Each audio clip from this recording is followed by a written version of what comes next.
इस वीडियो में हम बात करेंगे ब्रेस्ट में होने वाले ऐसे कॉमन सिम्टम्स की जो कैंसर के शुरुआती लक्षण की निशानी है। तो कैसे आप कैंसर से बच सकते हैं, कैंसर अगर आपको या आपके जानने वालों में किसी को हो रहा है ब्रेस्ट कैंसर, तो उसको कैसे अर्ली डिटेक्ट कर सकते हैं, ये जानने के लिए पूरा वीडियो देखें। नमस्कार, myself doctor Sarita Mishra. I am an Ayurvedic gynaecologist and founder of Bliss Vedas, the holistic health care brand of India. जो ब्रेस्ट कैंसर है, ये एक ऐसी समस्या है कि सिर्फ उस स्त्री को ही नहीं जिसे ये होता है, उसके पूरे परिवार को मानसिक रूप से, आर्थिक रूप से तोड़ देता है। तो ये इतनी गंभीर समस्या है, लेकिन एक अच्छी बात इसके साथ ये है कि अगर शुरुआती दौर में इसको डिटेक्ट कर लिया जाए तो इसका ट्रीटमेंट पूरी तरीके से संभव है। और इसी अवेयरनेस को कि इनिशियल स्टेज में ही ब्रेस्ट कैंसर को आइडेंटिफाई करके उसको ट्रीट करके उस परिवार को और उस स्त्री को बचाया जा सके, इसी अवेयरनेस को बढ़ाने के लिए पूरे अक्टूबर महीने को ब्रेस्ट कैंसर अवेयरनेस मंथ की तरह सेलिब्रेट किया जाता है। डेज आपने सुने होंगे, लेकिन सोचिए ये समस्या इतनी गंभीर है कि इसके लिए पूरा का पूरा एक मंथ डिवोट किया गया। तो मैं बात करूंगी ऐसे 5 साइन एंड सिम्टम्स की जो ब्रेस्ट में जनरली मिलते हैं।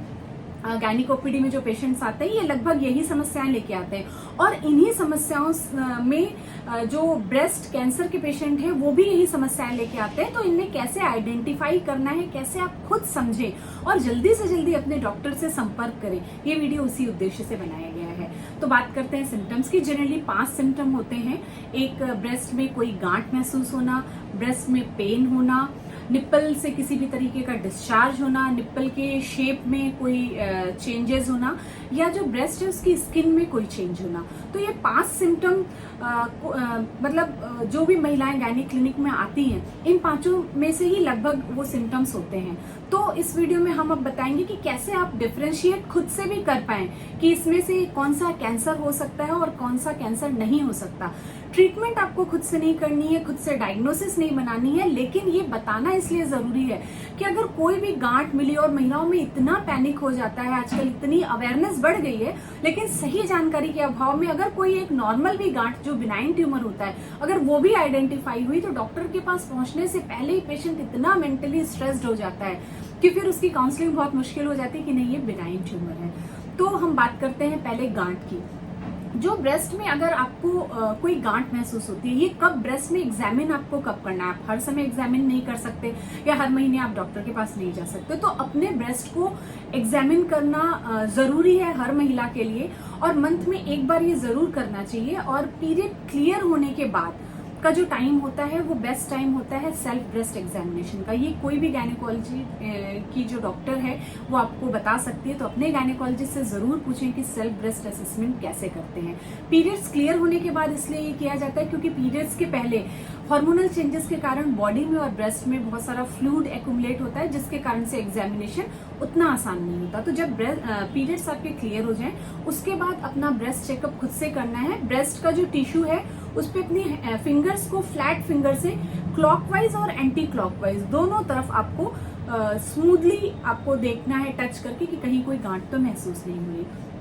अगर कोई गांठ महसूस हो रही है तो आपको बिना घबराए आपको जल्दी से जल्दी डॉक्टर के पास पहुंचना है, क्योंकि अगर ये बिनाइन ट्यूमर है तो भी डॉक्टर उसका ट्रीटमेंट करेंगे, और अगर ये कैंसरस ट्यूमर है तो थैंक्स टू यू कि आपने अपनी प्रॉब्लम को जल्दी से जल्दी आइडेंटिफाई किया और डॉक्टर के पास समय से पहुंचे।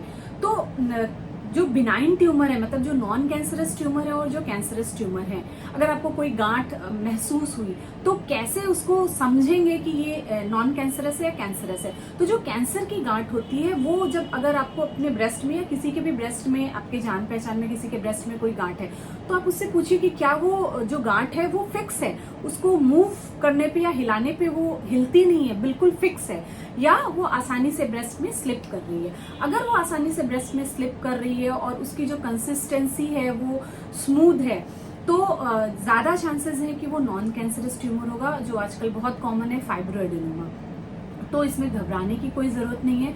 अगर फाइब्रोएडेनोमा छोटा है तो मेडिसिन से भी बहुत बार रिजॉल्व हो जाता है, और अगर बड़ा है तो बहुत सिंपल सर्जरी होती है, उसमें घबराने की कोई जरूरत नहीं है। और बहुत बार अगर छोटा फाइब्रोडेनोमा दवा से भी रिजॉल्व नहीं हो रहा तो उसमें सर्जरी की भी कोई जरूरत नहीं है, अगर उससे आपको बहुत ज्यादा कोई परेशानी नहीं है। और हाँ, ये कैंसर में कन्वर्ट नहीं होता, ये बात 99% सही है कि फाइब्रोडेनोमा है तो वो कैंसरस नहीं, उसमें चेंजेस होंगे। क्योंकि लोग सबसे ज्यादा यही घबरा जाते हैं जब हम लोग फाइब्रोडेनोमा का भी ट्रीटमेंट करते हैं, तो पेशेंट्स और उनके घर वालों का बहुत कंसर्न रहता है कि डॉक्टर साहब कहीं ये कैंसर में तो नहीं कन्वर्ट हो जाएगा।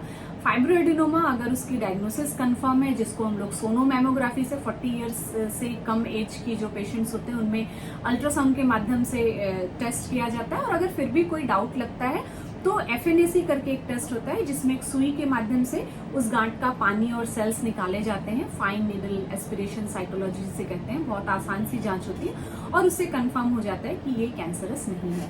जो कैंसरस ट्यूमर होते हैं, जो कैंसरस गांठ होती है, वो ब्रेस्ट में एकदम फिक्स होती है, आप उसको मूव करना चाहेंगे तो वो मूव नहीं होगी, और उसकी जो मार्जिन और जो सरफेस होगी वो इर्रेगुलर होगी। तो अगर ऐसी गांठ मिल रही है तो अर्ली स्टेज में आपको डॉक्टर के पास आना है। दूसरा जो सिम्टम है पेन अगर है तो आप श्योर हो जाइए कि ये कैंसर नहीं है, क्योंकि कैंसर में शुरुआती दौर में ब्रेस्ट में पेन नहीं होता, लास्ट स्टेज में होता है।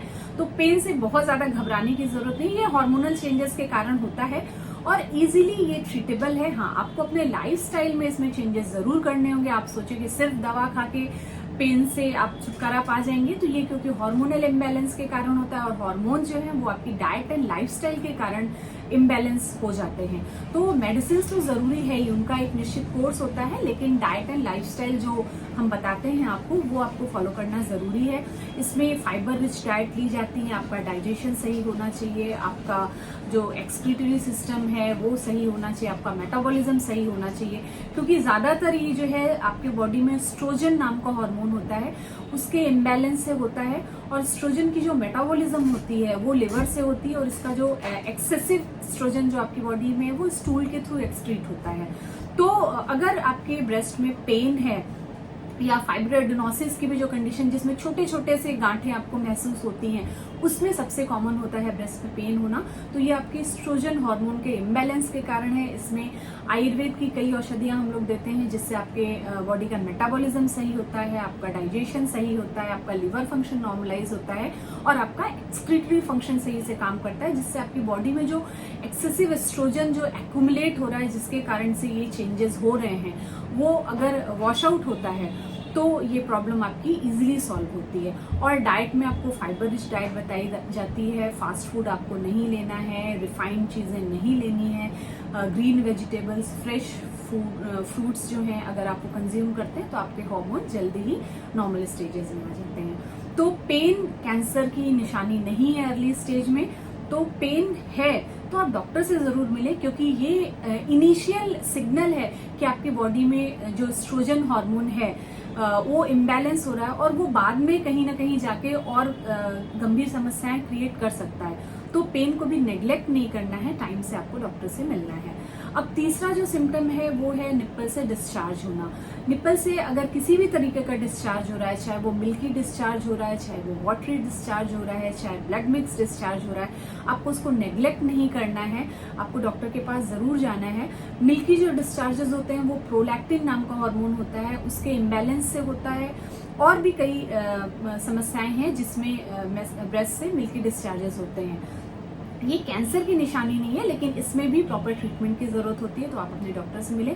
लेकिन हाँ, अगर ब्लड मिक्स डिस्चार्ज है तो आपको तब भी डॉक्टर से मिलना है। इसमें हम रूल आउट करते हैं कि कहीं कोई कैंसरस चेंजेस तो नहीं हो रहे, तो उसमें भी सोनोमैमोग्राफी या एक्सरे से जो मैमोग्राफी करते हैं वो डिपेंडिंग ऑन पेशेंट कंडीशन कराया जाता है, तो इसको भी नेग्लेक्ट नहीं करना है।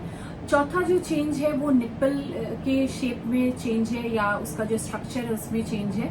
तो निप्पल अगर पहले से इन्वर्टेड है, मतलब अंदर की तरफ धसे हुए हैं, that is normal to your anatomy. वो आपका एनाटॉमी अगर पहले से ही वैसा है तो परेशान होने की बात नहीं है। लेकिन अगर निप्पल के शेप में चेंज हो रहा है, निप्पल पहले जो बाहर की तरफ उभरे थे अगर वो अंदर की तरफ धस रहे हैं, अंदर की तरफ जा रहे हैं, तो जरूर ये कोई अर्ली सिग्नल हो सकता है कैंसर का, तो इसमें भी आपको डॉक्टर से मिलना है। इसके अलावा जो पांचवा आपको सिग्नल मिलता है वो स्किन के, जो ब्रेस्ट स्किन है उसमें चेंजेस।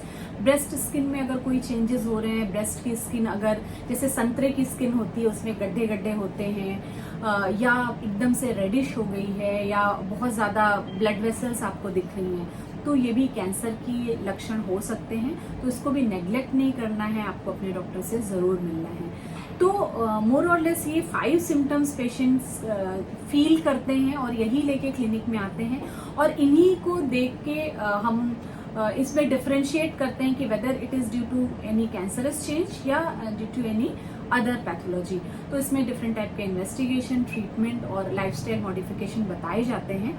तो जो संपूर्ण उद्देश्य इस वीडियो का था कि आप अपने सिम्टम्स को लेके अवेयर रहें और डॉक्टर से जल्दी मिलें। अगर आपको इस वीडियो में बताई गई बातें अच्छी लगी हैं तो आप हमारे वीडियो को लाइक करें और अपने जानने वालों के साथ शेयर करें, ताकि ये मैसेज जो है ये ज्यादा से ज्यादा लोगों तक पहुंचे, क्योंकि जानकारी ही बचाव है। और आयुर्वेद में कहा गया है कि निदान परिवर्जन ही श्रेष्ठ चिकित्सा है। तो अगर और आपको अपने स्वास्थ्य से संबंधित और भी कोई जानकारी चाहिए तो आप हमें कमेंट बॉक्स में ज़रूर बताएं, ताकि हम उसके बारे में नेक्स्ट टाइम वीडियो बनाएं।